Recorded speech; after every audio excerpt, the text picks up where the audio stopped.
Good morning. Today is the 9th of Adar and the 2nd of March, and we are in the final sections of the essay from the Rebbe Rashab, the 5th Lubavitcher Rebbe, on Amalek, and who is Amalek in our psychology. And so yesterday the cat came out of the bag.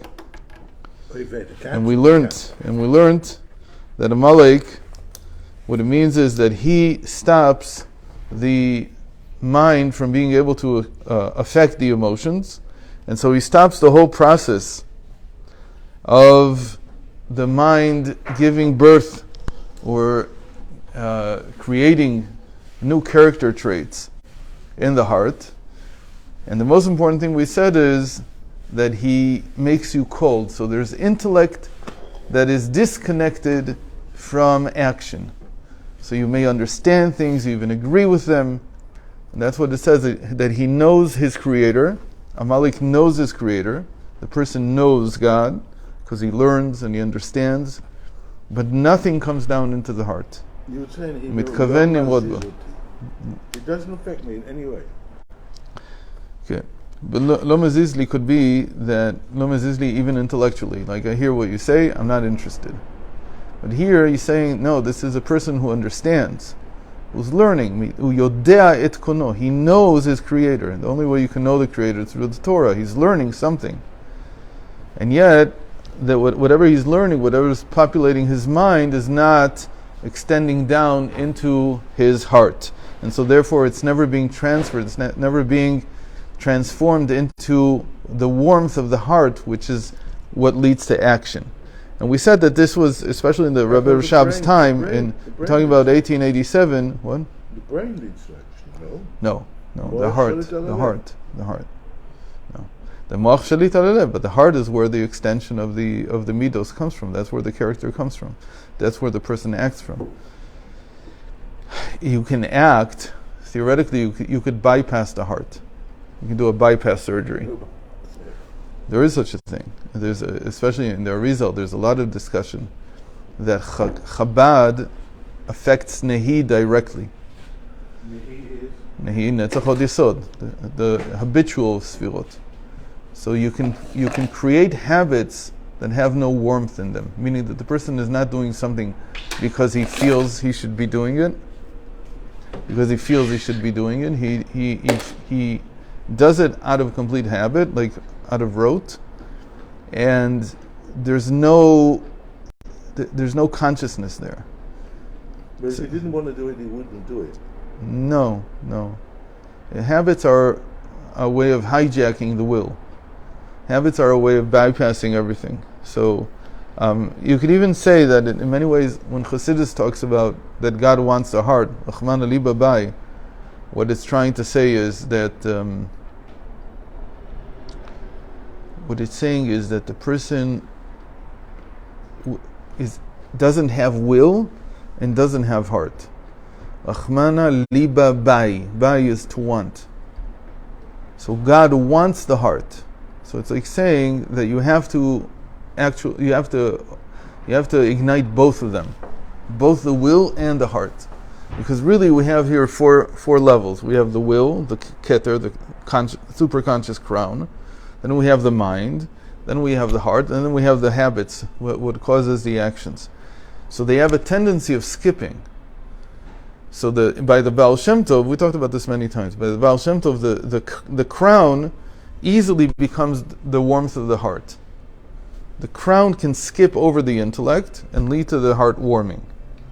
Except the problem with that is, which is why the Alter Rebbe went in a different direction, like the Maggid told him, the Maggid of Mezrich told him. So he went through because the shortcoming of that is that once the heart warms up, it also cools down very quickly. There's nothing to keep the fire going. If it's the crown affecting the heart, it's just like a can. But here we're talking about excitement about godliness. So a person would come to the Rebbe, he'd hear the Torah that he taught, he'd be very excited at that moment, Okay. But then he went home and it was all forgotten. It was like nothing. Because when he's in the presence of the Rebbe, who's like his will, who motivates him, so then he feels something. But that doesn't leave a Roshem, which can be really Yeah, a little bit of a Roshem, but not. smart, No. So the whole Roshem is really from the intellect.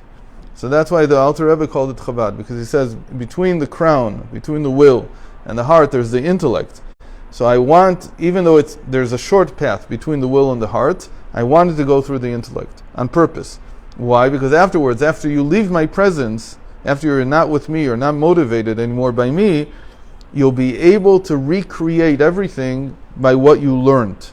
So that's what he means by the intellect gives birth to feelings in the heart. Okay? In the same way, there's also from the intellect directly to the habits. There's many times that's how it's explained in the Arizal. And so the shortcoming in Chabad is many times that there's no warmth. There's no heart. It's like a soldier who was told to, this is what you think, and that's what he does. And it's like bureaucracy. There's no heart there. There's no humanity, as it were. Yeah? So you have to go through all 4 stages, really. In any case, here, what we're saying is that Amalek cuts the first 2 stages off from the last 2. Specifically, the intellect from the heart. Okay? So Amalek also has no Ratzon. I thought Amalek had a Ratzon. It's tremendous Ratzon. He wants to stop you doing Jaranis. Right? So it's negative. So, וזהו אשר עשה לך עמלק בדרך בצאתכם ממצרים, דמצרים מבחינת מיצר So he says, this is what it means, the pasuk says, the verse says, that what Amalek, we said in the beginning, that every time that it mentions Amalek, it says, when you came out of Egypt. So he says, why do you have to tell me every time was when I came out of Egypt? I know when it happened. So he says, no, the fact that it tells you that he came out of Egypt was when it happened, is because coming out of Egypt is essential to understanding what Amalek does. Because Egypt, or coming out of Egypt, is the meditation, the contemplation, that's called Se'u Marom Enechem, which means to contemplate godliness, to cast your eyes up above. The Rashi Tevos, the initials of that phrase are Shema, that's when you do it. U'u mi bara eile, and see who created these. What are you supposed to come to? You're supposed to come to me.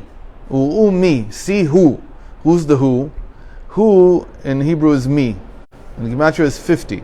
So that's the contemplation. Why? 50 is the 50 gates of understanding. Understanding is contemplation. Bina is itibonenut. Yumshach b'argasha b'alev should come down. Bara eile should come down to eile. What's eile? Eile is 36. That's the 6 emotions times 6. Okay? So eile is always Shabbos is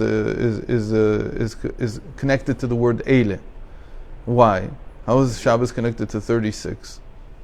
Well, if you take eile and you have, it's first of all, it's a Shabbos number. A Shabbos number is a hexagonal number. It's what they call in figurate numbers. The first hexagonal number is just 1. Then around the 1 you put 6 coins. You have 7. The next time you put how many? 12 coins. You'll have 19 altogether. The next time you put how many? 18. You'll have 37 altogether. Those are hexagonal numbers. They're all prime numbers. No, they're not all prime numbers. Just in the beginning. Just in the beginning. After that, they stop. If there was a way to create prime numbers that way, wow. Prime numbers are the big mystery. It stops after. 61 is still, and 37 and 61. After that, it stops. In any case, so there's a sikha from the Rebbe, and this is how he explains it, that the sages say, like we learned this from Parshas Vayakel. How many melachos are there? How many categories of action that are forbidden in our Shabbos are there? 39. Okay, so that's one way to say it, 40 minus 1. But how, the sages have to find some kind of hint for this in the Torah. It says, when it says Eile is 36. How did you get to 39? So the understanding is that the Hey can switch to a Chet. And then it's Aleph Lamed Chet. And this all sounds very strange, but we learned it, we actually learned this a year ago. A year ago this time we learned this. in Parshas Bo a year ago, you can go back and look at the video, we learned the Sicha from the Rebbe in part 1, in Chelik Aleph of Likutei Sichot, the discourses, where he explains why, like in Chametz and Matzah, the only difference between them, between the leavened dough and the matzah, is the hay and the chet. And sometimes the hay and the chet, they're considered to be from the same origin of speech. The letters, the gutturals, Aleph, Chet, Hain, Hey, Ain. But there's all the difference in the world, because the chet, you can't do tshuva. On the contrary, there's the whole thing that he says. But you have to go back to that sicha. You don't remember what he said. It's okay. Anyway, I don't know exactly what he said. so mi bara eile, so the me, the contemplation creates the eile, creates the heart. Right? That's the understanding here. So Yetziat Mitzrayim is coming out of the meitzar of me. Mitzrayim is meitzar me, is what holds back the me. What's holding back the me? The throat, it says. It says Mitzrayim itself, being in Egypt itself, was holding back from being able to perform what the mitzvot that they wanted to perform, the commandments. They had to come out of Egypt to be free, because only a free person can follow the Torah. The Torah God puts a lot of stake in freedom. It says, when I give you freedom, you'll choose the right thing. So they had to come out of Egypt. So this is called Be'argasha balev ad she'ifol b'chinat ahava v'yira. And so it comes down to emotion in the heart until it creates love and fear. ובא עמלק בדרך יציאת גילוי הערת המוחין ללב ומפריד שלא יתפעל בליבו. So what does Amalek come and do? He severs the throat, as it were, and he doesn't let the contemplation, the me, go down to the eile, to the heart. Okay? He doesn't allow gilui ha'arat ha'mochin, the revelation of what the intellect understands, to enter the heart. And what's the big deal here? It's not that he doesn't understand. The Canaanite nations, they don't understand at all what you're talking about. They were always there.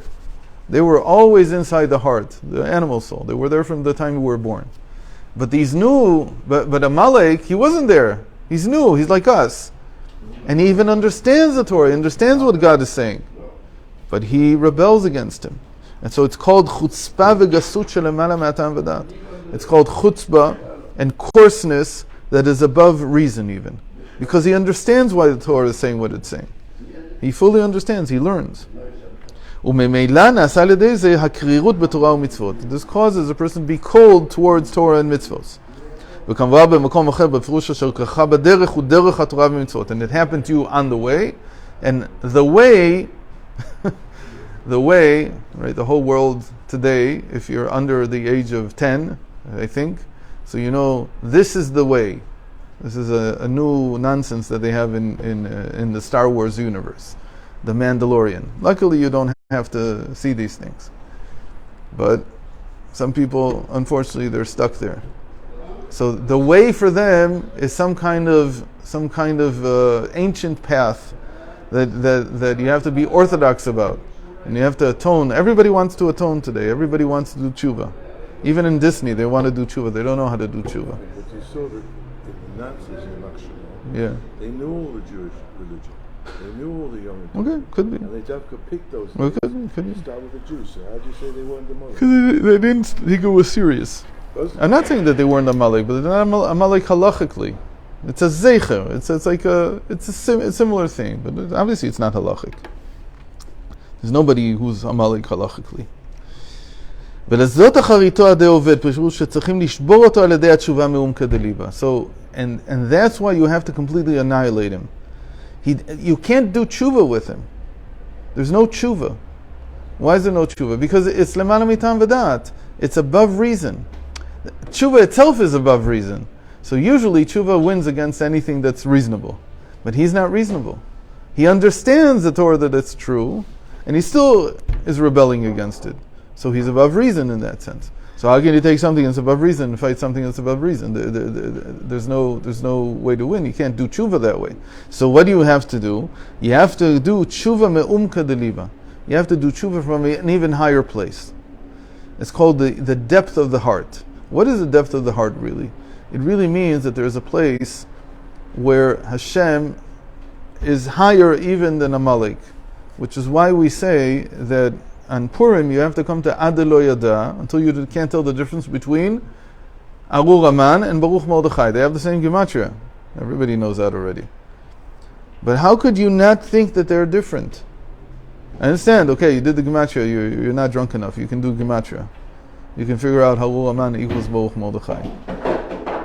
But how could you come to an understanding like that? He says, no, it's not an understanding. You have to go to the place in godliness that created both. This and that, which is above everything. And only when you get up to that place can you switch sides. So in Purim, you actually reach that place by the Simcha of Purim. That's how you get there. And then when you come back down in a different vein. And the different vein now is that Lemala mitam v'dat, I accept everything the Torah says. Meaning, it's not enough to understand that the Torah is true. It's not. What he's saying here is Amalek is always there, even in a Jew's heart, in a Jew's psyche. Amalek is always here. And what is it? It's this unbelievably irrational idea. And again, we see that there are Jews like this, mamish like this, especially in the academic world, who study, who make their living from learning Torah. And they understand, and you read their articles and they're point on. They understand exactly what's going on. And yet, when it comes to their personal life, it doesn't affect anything. There's no observance, there's no mitzvot, there's nothing. I'm picking on the academic world because that's where it usually is. It's very seldom that you can find a person like this outside the academic world today. That's where they usually are. So they're affected, and every one of us has this. Why? Because every one of us has a mitzvah that we know that we should be doing.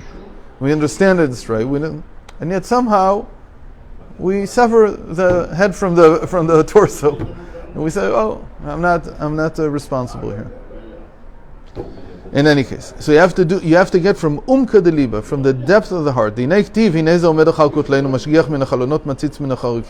There's a verse in Song of Songs. It says, "Here he is standing behind our walls." Really, it's behind our wall in singular, but he's going to do something that I don't remember how he does it. He's observing from the windows, and he's peeking from the cracks. Maybe. That's what he says. There are two types of walls, he says.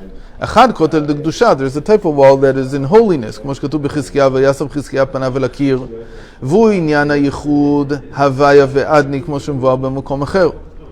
He says, like Chizkiah, when he was doing tshuva, he turned his head, he was the king of Judah, he turned his head to the wall.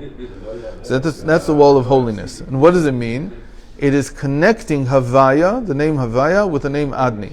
It's connecting, we'll see in a moment what he wants with this. But it's connecting these two aspects of God together. V'yesh kotel deleumatze. And there is the opposite type of wall, which belongs to Amalek. Shu kotel de Amalek. And this is the wall that we're talking about that severs the head from the heart. It's a different type of wall. It also cuts off, but it's a wall that is called an iron wall. That's where the phrase iron curtain came from, by the way, I think. וכמו שאמרו רז"ל, and the sages say in brachos, דמשחרב בית המקדש חומת ברזל מפסקת בין ישראל לאבים שבשמיים. From the time that the temple was destroyed, there is an iron wall cutting off the Jewish people from God. What do you mean? What do you mean cutting off? How can we be cut off? How can we be cut off? Barzel b'gematria Amalek. So it says iron, Barzel is 239, Amalek is 240, and we know that there's always kolel. So it becomes 240. So Barzel b'gematria Amalek. So Amalek is this iron. Probably what the kolel here means is that Amalek can't work without the person himself contributing something. he must be contributing something. That's the one that you have to add. He's aware of it. He's knowledgeable. He knows. והוא עניין קליפות עמלק שעושה מחיצה של ברזל ומפריד בין המוחין למידות. וצריכים לשבור את הכל, and you have to break this wall down. ואין לו עלייה. And it cannot be, you can't do tshuva with it, meaning you can't use it for something good. The iron from that needs to be discarded completely. That's probably why it's not fully 100% Amalek. In any case. ולכן לא נמצא ברזל במלאכת המשכן. That's why when they were building the Mishkan, building the tabernacle, there's no iron. The iron is a went in the wall. Right. לכל מיני מתכות היו במשכן. There were all kinds of metals. There was gold and silver and copper. מה שאין כן שעושים ברזל מפני שאי אפשר להתעלות כי אם שבירתו זהו תקנתו. But iron, the only rectification it has is to break it completely. And then tomorrow, God willing, we will continue. Yeah.